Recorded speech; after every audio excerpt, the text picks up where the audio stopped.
আসসালামু আলাইকুম, শুভ সকাল। কৃষি এগ্রো রফিকুল ইসলাম। এটি একটি শসা ক্ষেত, হাইব্রিড জাতের একটি শসা।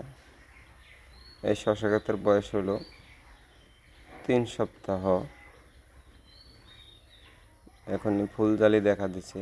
হাইব্রিড জাতের গাছগুলিতে অনেক ছোটোকালেই শসা আসে।